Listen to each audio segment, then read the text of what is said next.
I'm VJ Hamilton and welcome to the Autoimmune RESET, the place for you to learn how to thrive with autoimmune disease and feel empowered to take steps to transform your health to feel better than ever. You can start making changes today to improve your health. So with every episode, my mission is to share with you simple ways to up-level your diet and lifestyle with key learnings from my own journey reversing autoimmune disease and inspirational stories from those who have reset their autoimmune symptoms and are now thriving in life. I suffered from autoimmune disease for over 25 years and now I live symptom-free, and I wish the same for you as well. So thank you for being here and sharing this time with me. Now let's get started.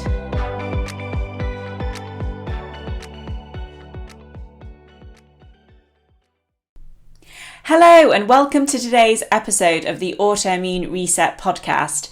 I'm your host VJ Hamilton. I'm a nutritionist, scientist and expert in autoimmune disease. And today I'm going to share with you some information about mould toxicity and how mould toxicity can lead to the development of an autoimmune condition. I'm working with a lot of clients at the moment. We've explored their gut health, we've explored their cellular health, and when we're getting to the root of their symptoms, there is an underlying issue with mould toxicity, which is why I want to speak to you about it today. It's an extremely important area that shouldn't be overlooked for anybody that has an autoimmune condition. So I want to talk to you today about what mould toxicity is, how it can lead to autoimmune disease, where the exposures are, and also go through some of the natural therapies and supplements that can help with mould toxicity. I may have already told you this on a previous podcast episode, but a couple of years ago, well, several years ago now, it feels like a couple of years ago, but it was probably about 4 years ago, we moved out of London and we came back to Harrogate to live during the lockdown, and we wanted to be closer to friends and family up here. And we moved into this absolutely beautiful old flat because we moved quite quickly and we just needed to find somewhere that would take our two dogs as well. So we moved quickly out of London and we lived in a beautiful old flat.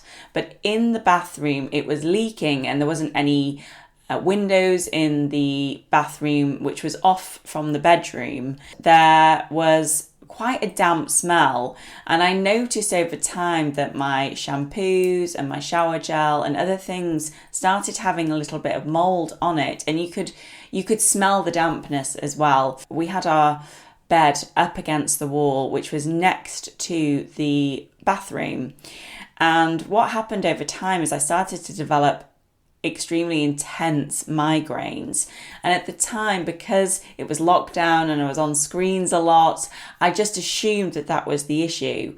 But when we ended up moving the bed for a completely different reason, my migraines got a lot better. And then once we moved out of that house and we moved to the house that we're living in now, which I can't see any mould here. It's a very dry house actually, and it's a very different house to the flat that we were living in before. And I have not experienced those intense migraines since I moved away from there. So from my understanding, I didn't change anything else. I believe that was mould toxicity, and I have been through a few detox protocols since then to help with that, and there are various tests that you can do as well which can give you an indication of whether you have any mould toxicity. But it just shows that I just changed my environment. I started with chronic migraines. I had gone through a few different reasons of what might be causing them, such as the screen time. I got some blue light blocking glasses. They helped a little bit but didn't really seem to help. And it was only when I moved out of that apartment that I have been free of migraines, and I just had no idea why I was going through this run of intense migraines when I was feeling so much better from an autoimmune perspective. So it's definitely worth looking out for, especially if you've just changed environments, you've changed your work environment, or you've changed the foods that you're eating. It's just worth bearing in mind that mould toxicity can be a trigger for inflammation, and that's what I want to talk to you about today. It's often overlooked, and it potentially is a cause of autoimmune condition, and that's through a process called molecular mimicry, where a toxin that the mold produces may have a similar pattern on it or look the same to the immune system, and as a result your immune system attacks the toxin but also will attack self-tissue. And it can also cause disruption in the gut and can cause an inflammatory response outside of this mechanism as well. When we talk about mold, we're talking about mold, but we're really focusing more on the mycotoxins that mold produces. And they're the things that can disrupt the immune function and trigger an inflammatory response. And it's chronic exposure to these toxins, which is the same as chemicals, that can lead to an overwhelm of the immune system and lead to an autoimmune reaction outside of that molecular mimicry process, which we'll touch on in a couple of moments. But I just wanted to talk to you about some of the common types of mold and where they will be living in your house. So there's something called Stachybotrys, which thrives in damp, cellulose-rich environments like wood, paper and drywall. And symptoms of that can include respiratory issues, fatigue, headaches, memory loss, skin irritations and immune suppression. So if you're getting sick all the time and you don't know why, then you might want to explore this type of mold. Another mold which I see toxins for raised in some of the testing that I run with my clients is Aspergillus, which is found in soil, it's found in dust, it's found in poor ventilated environments. And just think, if you're ripping up carpets or if you're living in a dusty environment, then that may be a factor here. There might be mold in that dust. And I was always so worried about chemicals rather than anything like a mold. And the truth is, if you have a lot of dust around you, and there are lots of natural ways that you can clean that dust, that could be creating an inflammatory response. So I, years ago, had an issue with a chesty cough. Again, I was living in an apartment in London at that point, which had some mould present, and there was also a big refurbishment going on at work, and the dust was released into the atmosphere, and I was told by the doctor I had a dust allergy, but it's probably linked to mould as much as anything else. Then there is penicillium, which is commonly found in damp indoor environments, water damaged buildings and food. So if you have had a leak or there is any water damage in your house, then you may be getting exposure to penicillium, and it can cause reactions such as allergic reactions, asthma and sinus infections. And again, I'm working with lots of clients who will be having a high histamine response to foods, they're having breakouts in their skin, they're having runny eyes, they're having itchy skin, and it could be the fact that they have this underlying mold issue, and as a result of that, it means their tolerance to anything else that is triggering histamine is extremely low. Next, we have Cladosporium, which again thrives both in outdoor and indoor environments, but especially damp areas like bathrooms, basements, and near EVAC systems. And it can cause respiratory issues, skin rashes and eye irritations. So I'm looking for these symptoms when I'm working with a client. I'm trying to work out where this exposure might be coming from. And then we have Alternaria, which is common on outdoor plants and in soil. So if you're a gardener, you might be more exposed to this.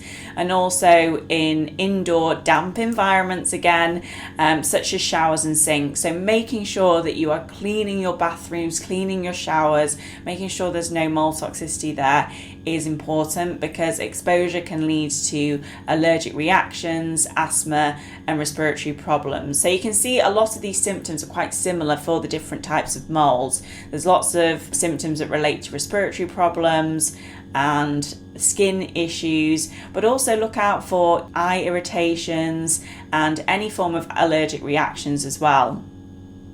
So when it comes to Aspergillus, I just wanted to touch on this one because I mentioned about the mechanism through molecular mimicry, and they have found that Aspergillus has been studied as having a potential role in the development of multiple sclerosis, and that is where the immune system attacks the myelin sheath on the nerve, so the messages between nerves doesn't work effectively, and that can cause issues on the spinal cord and in the brain.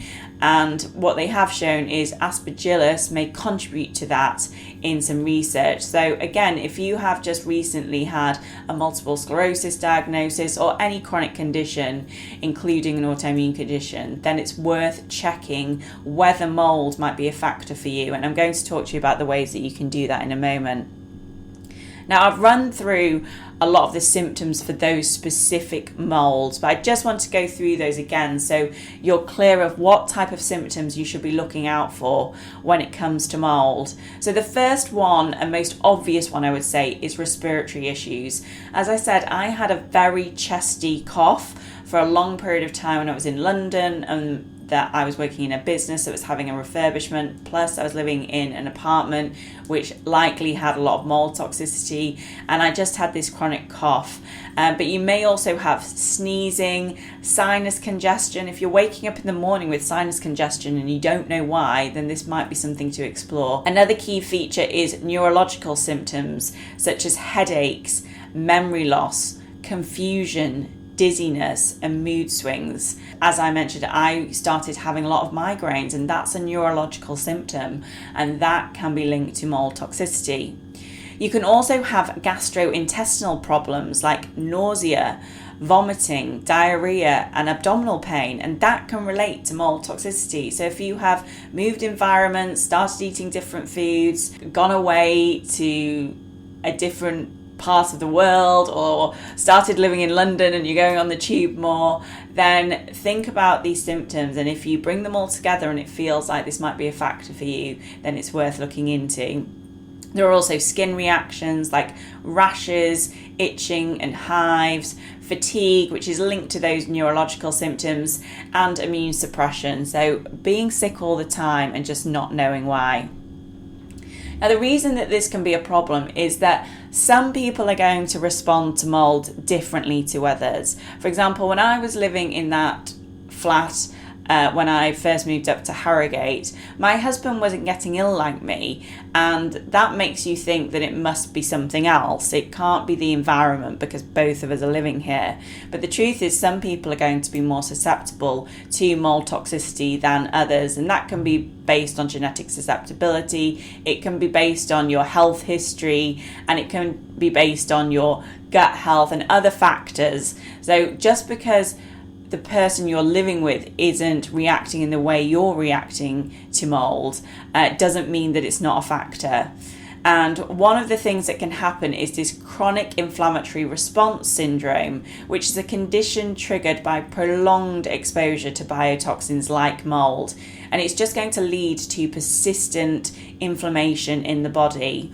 And it's marked by a dysregulated immune response, so you may see changes in your immune cells if you get a blood test done by your doctors. And if you have chronic inflammation and you're not sure why, and you've ruled out other factors like diet and other lifestyle factors, then again, this might be something to look into, because your body shouldn't be in a state of chronic inflammation. There's a reason that that is happening.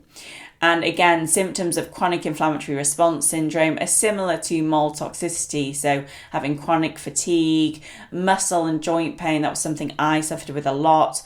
Cognitive impairments, I had such bad brain fog at one point, headaches, sinus problems, like not being able to breathe through your nose. That's certainly a sign of either bacterial or fungal overgrowth that's blocking the sinuses, shortness of breath, and as I said, gut symptoms like abdominal pain and bloating.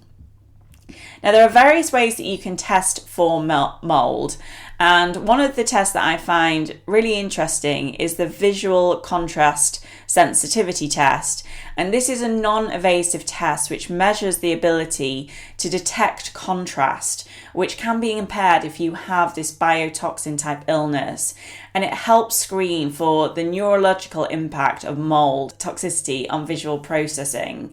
So it's a valuable tool, and it evaluates your visual systems ability to distinguish between shades of grey, specifically how well you see objects against a background of a similar colour. And this test is based on the principle that biotoxin can impair the neural pathway involved in contrast detection. So if you were to do this test, you can do it either online or in a clinical setting. And for accurate results, you really have to make sure that you have good lighting and avoid any screen glare. But you will look at a series of images and patterns. And through looking at those patterns, which are alternating in light and dark lines and shapes, and these images will have different contrast levels, and that's what this test is testing for. And you will record your responses to your interpretation of those light and dark lines and shapes. Through a assessment, you will then find out whether you have any issue with detecting contrast from a visual perspective. And that's going to give you an indication of whether you may have mold toxicity. It's not a diagnostic tool, but it's really a great place to start.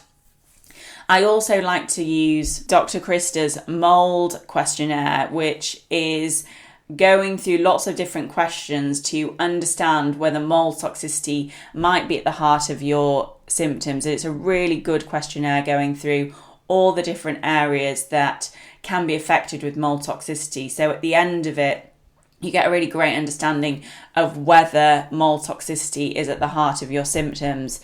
And then there is testing that I run in my clinic. I run the mycotox test quite regularly. That's going to test for mycotoxins in the urine, which includes exposure to molds, but it also gives you an idea of the total burden of that mold and mycotoxin on your body, so you can see the intensity of that mold toxicity.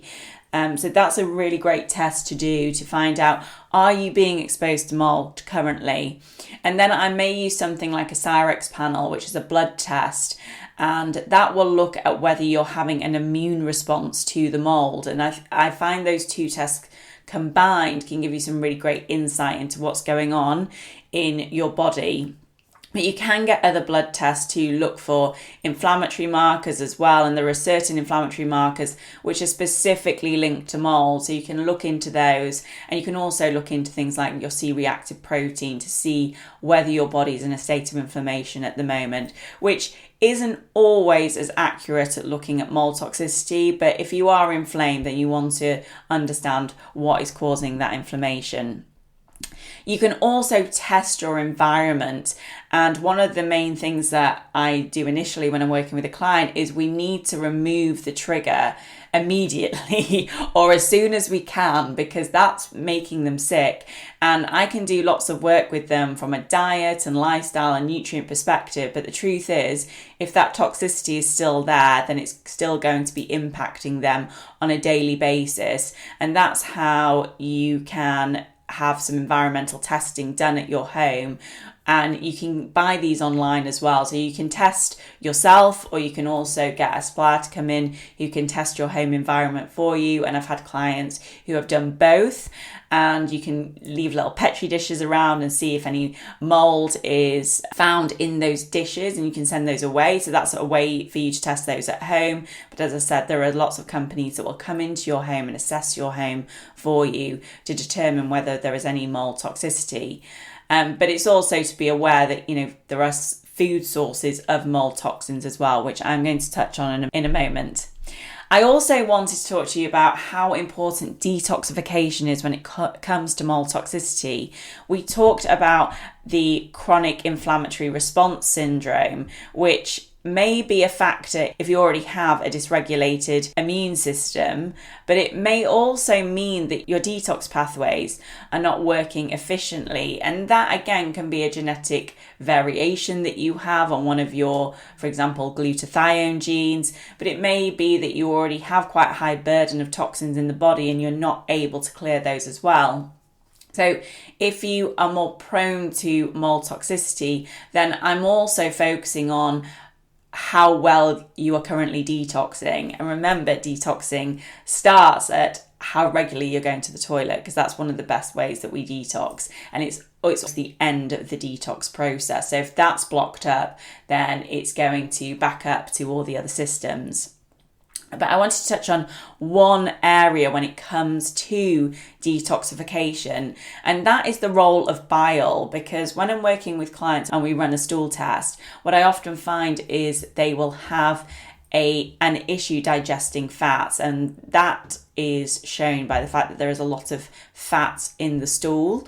And what that is telling me is that their gallbladder might not be functioning efficiently and producing enough bile, because bile helps to break down fats. But the other thing that bile does, which is produced by the liver and is stored in the gallbladder, it's crucial for detoxifying mould toxins, because not only does bile aid in fat digestion, but it binds to the toxins and helps to excrete them through the intestines. So when the bile flow is compromised for whatever reasons, then it can lead to recirculating toxins and exacerbate the toxicity in your body. So we need to make sure that you are producing enough bile. And there is something that happens as we age, and that is referred to as gallbladder sludge. And that's when the bile is kind of sitting in the gallbladder and not moving through. And bitter foods can really help to push that through. I love to drink artichoke leaf tea, which is extremely bitter, but it can help push bile through the gallbladder. Coffee actually helps with this as well.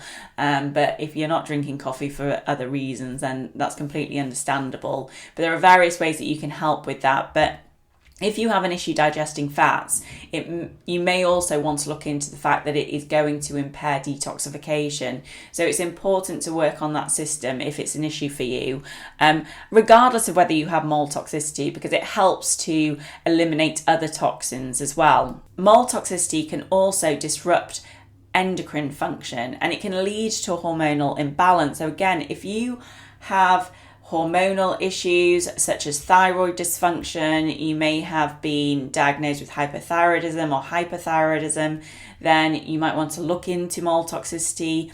If you have adrenal dysfunction, which is often referred to as adrenal fatigue, but if you have issues with your stress response, or you're just feeling extremely fatigued and your cortisol is very low, then this might be something to look into. And it can also affect your reproductive hormones and can lead to menstrual cycle irregularities, fertility issues, mood swings, and libido changes. So that's just a side area that is worth exploring. If you have issues with your hormones, then we always think about perimenopause or early menopause or other things going on.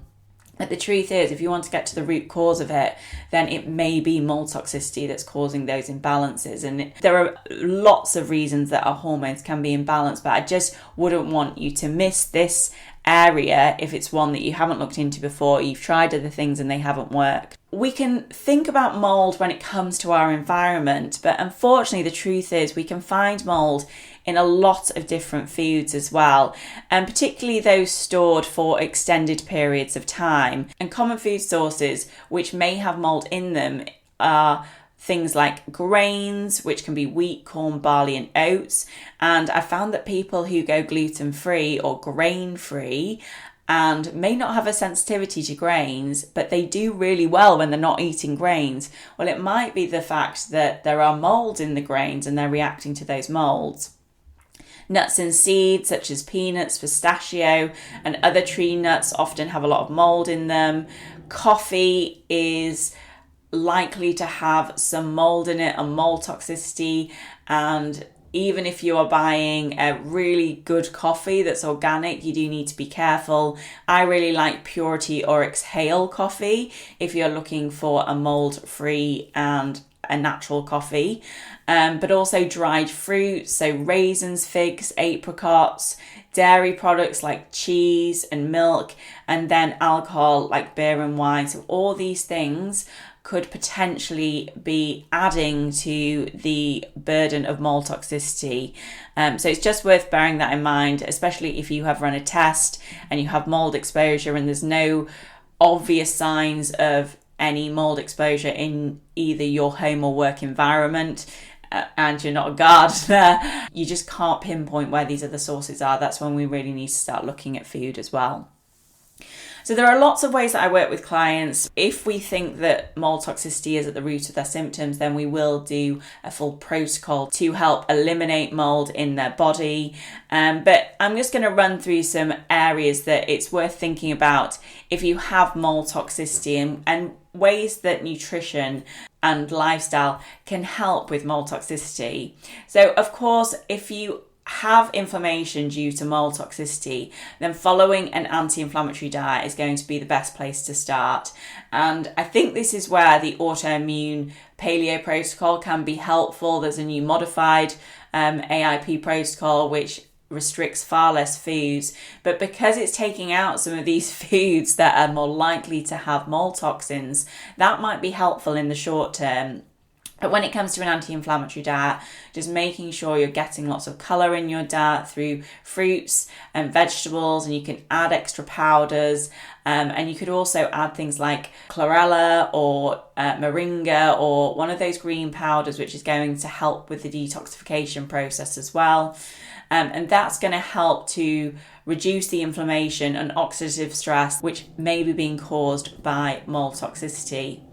Also, because your body is already in a state of inflammation, you don't want to add to the load. And adding to the load when it comes from a diet perspective is eating lots of ultra-processed foods, eating high sugar foods, eating foods with a lot of oxidized fats in them. And that includes things like dairy-free milk. I find a lot of my clients are going dairy-free and drinking oat milk. And as much as I love oat milk, and I do have an oat milk flat white once a week, but that's all I have, because the truth is oat milk is laden in these oxidized fats, and I don't really want that when I'm drinking a cup of coffee. And that's why I have chosen to only have it once a week, because I agree, oat milk does taste good. It mixes well with coffee. I see the benefits of it. And I know that when I was drinking a latte every day when it was locked down, I hadn't at that point looked at the back of a carton, because I was out having a coffee. That was my thing that I did. I went for a walk and had a coffee. And after having that for 2 to 3 weeks, I could feel the impact on my body, and that is because of those oxidized fats that are included in there, and they're just adding to your inflammatory load. And that's how we have to always think about this. If you are going for a lovely walk in the morning, eating lots of anti-inflammatory foods, no stress, meditating loads, then you're going to have a huge amount of space for anything else that is inflammatory. But if you are already working long hours, you're training hard, you're stressed about, something going on in your life, you're maybe not eating the best diet all the time, then your inflammatory load is going to be a lot higher, and you're not going to have a big window for anything else. And that's when, if you also have mold toxicity added to the mix, that can lead to an autoimmune flare or the development of an autoimmune disease. So getting your diet right with this is going to be helpful, because it's going to help you manage this while you are dealing with the root of the problem. And that's why an anti-inflammatory diet can be so helpful. I have a lovely recipe book with some anti-inflammatory recipes in it, which I will link to in the show notes. So feel free to download that so you can get started on eating a lovely anti-inflammatory diet. When I'm working with clients, there are lots of supplements that I will be considering when I am pulling together a protocol for them, and it really depends on them as an individual. And that's the thing when it comes to supplements, you have to take the individual, and I would recommend always working with a nutritionist or health practitioner when it comes to supplementation, because there can be contraindications with your medication but also your condition. But one of the areas I like to start with is let's support those detox pathways, especially if somebody has genetic variations in their glutathione genes. And with your glutathione genes, sometimes you will have a full deletion. So glutathione is a powerful antioxidant that supports the detox process. So that's just going to get everything moving. So I think it's absolutely key to focus first on detoxification and liver health. Milk thistle can also be helpful for that, so you can add that in. And I also just like adding dandelion tinctures and that type of thing to help to support the gallbladder, but the liver and the detox process as well. You can also bring in something like activated charcoal or a clay, because that's going to help bind to the toxins in the gut and reduce their reabsorption. So while you're working on your liver health and your gallbladder function, you can bring in a binder to help to eliminate the mold. But I have worked with clients who have taken binders for a long period of time, just to be aware that that can also cause nutrient deficiency. So you don't want to be taking those binders for too long. And then I also like to bring in nutrients which are going to help support the immune system and reduce inflammation. For example, one of the nutrients that I like to use is curcumin, which can also support liver health. So that's a nice one to add in if I think it's going to be helpful. And then making sure that my client has enough vitamin C and E in their diet, and if not, potentially looking at supplementing with those as well, just to make sure that their immune system is working as well as it can do, because obviously part of this is the fact that the body becomes inflamed in response to that mold toxicity. So you also always need to be supporting the immune response. And then you might look at bringing in some antifungals. And a very simple way that you can bring in antifungals is to bring in garlic or include more garlic in your food, but you can take garlic therapeutically as well. So they're my go-to supplements when I'm working with somebody with mold toxicity. And there are some really great brands of supplements now that have designed supplements which include a variety of different nutrients that can be taken over a protocol. But as I said, it's always best to work with a practitioner when you're doing that, because there can be side effects, there can be issues while you're going through that protocol, which is why it's good to have the guidance of a practitioner. You can also use a nasal spray, which can help clear the nasal passages and clear those mold spores. I also like to use a throat spray as well as a nasal spray, and just really clearing out those pathways. Again, it might not be the mold toxicity which is creating the problem. Often it is, because those mold spores can reside in the nasal passages, but it can also mean that you're clearing out any bacteria or any other potential overgrowths that might be contributing to that inflammatory response. And some of these funguses and bacteria can be opportunistic as well. So when the immune system is suppressed, they begin to grow. And lastly, I really like phosphatidylcholine. It not only supports the cell membrane integrity, but it also helps remove toxins from the liver. And it's a nutrient that I have been introducing into a lot of my clients' protocols with very good results. So that, as I said, not only supports the cell membranes, which can be affected in mold toxicity, but it also helps remove toxins from the liver. And then lastly, you want to be thinking about lifestyle changes. So how can you improve your indoor air quality? You can use things like air purifiers, dehumidifiers, and just ensuring that there's proper ventilation in your home.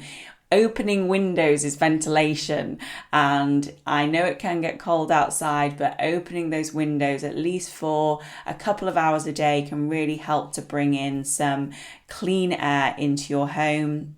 You can also make sure that you're doing regular exercise. That helps to enhance circulation and supports the detox process. So if you are able to, exercising and moving generally is going to help with lots of different areas of your health, but it is going to help with this as well. You can also do things like infrared saunas and saunas just to help you sweat, because that's part of detoxification too. And then I would always suggest, when you're going through any type of protocol, or if you have any type of inflammatory symptoms, to be focusing on your stress response. And there are many ways that you can do this. You can bring in something like meditation, yoga, or deep breathing exercises.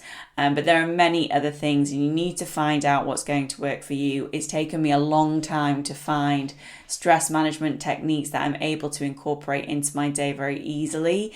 And through doing that, I have found that my stress levels have come down immensely, and I track that through my Aura ring. So I have some data to show me that as well. You also need to be wary of your environment and just making sure that if you have any leaks, that they are fixed properly, improving the drainage in your home, and just making sure that you are using natural cleaning agents like vinegar and baking soda to really clean those surfaces and make sure there isn't any mold growth. So I know today is an episode which may bring a little bit of fear if you suspect that you have mold toxicity. In all honesty, I think having this information is empowering so that you know that you can make changes if this is an issue for you. I don't think that everybody has mold toxicity, but it may be a factor for some people, especially if you have been living with inflammatory symptoms, you're not sure what is causing them, you've changed your diet, you've made those lifestyle changes, and you're not seeing any improvement, and you have some of these symptoms which relate to mold toxicity, then it might be worth exploring this area. It doesn't mean it's going to be the only root cause of your symptoms, but if it is a significant cause of those symptoms, then removing that exposure and eradicating it from your body is going to help you go from strength to strength and hopefully get to a place where you have reversed your symptoms. If you have any questions about this, then feel free to pop over to my Instagram account, which is at the Autoimmunity Nutritionist. You can also join my free group, the Autoimmune Forum, on Facebook, where we have a community of strong-willed individuals with autoimmune disease and inflammatory conditions. And we bring together this great community. We're sharing lots of information, asking lots of questions, and I'm sharing lots of recipes and advice over on there as well. So I'd love to have you over there. Next week, I am hosting a nutrition essentials to beat fatigue. So you can join that and you can find information about that over on the forum. And I will also link to an article on mold toxicity in autoimmunity if you would like to read about this subject further. If not, have a fantastic rest of your week, and I'll speak to you soon. Thank you very much for joining me today on the Autoimmune Reset. I really hope you enjoyed the discussion, and be sure to subscribe to the podcast so that you never miss an episode. And if you liked it, I would hugely appreciate a review on iTunes, as it helps me understand what you like about the podcast and to help share the information with more people. I'm excited to speak to you next time, and remember, you have the power to take the reins on your health. So keep the faith and celebrate the small wins. Until next time.